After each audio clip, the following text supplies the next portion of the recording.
नमस्कार. शब्दातील मी या माझ्या यूट्यूब चॅनलमध्ये आणि मनेश्वराच्या या माझ्या कविता संग्रहामध्ये मी डॉक्टर अर्चना आपलं मनापासून स्वागत करते.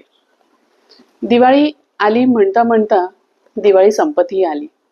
आज दिवाळीचा शेवटचा दिवस म्हणजेच भाऊबीज. या दिवशी बहीण आपल्या भावाला औक्षण करते आणि त्याच्या दीर्घायुष्यासाठी, त्याच्या सुखासाठी, समृद्धीसाठी नेहमी प्रार्थना करत असते.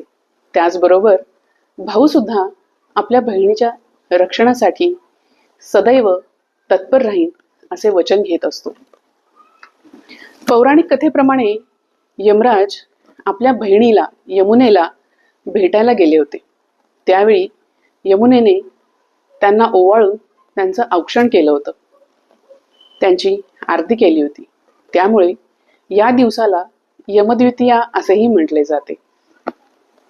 भाऊबीज आली, आनंद दरवळला. भाऊबीज आली, आनंद दरवळला, बहिणीच्या डोळ्यात स्नेह उतरला. भाऊबीज आली, आनंद दरवळला, बहिणीच्या डोळ्यात स्नेह उथमला. कुंकवाची ओटी, आरतीचा प्रकाश. कुंकवाची ओटी, आरतीचा प्रकाश, भावाच्या संगतीने उजळून जाऊ आकाश.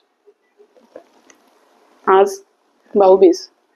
प्रत्येक भावाला आणि प्रत्येक बहिणीला माझ्याकडून खूप साऱ्या शुभेच्छा. प्रत्येक भावाचं बहिणीविषयी आणि बहिणीचं भावाविषयी प्रेम उदंड राहो. चला तर मग पुन्हा भेटू पुढच्या दिवाळीला, दिवाळीच्या असंख्य शुभेच्छांसह. तोपर्यंत धन्यवाद.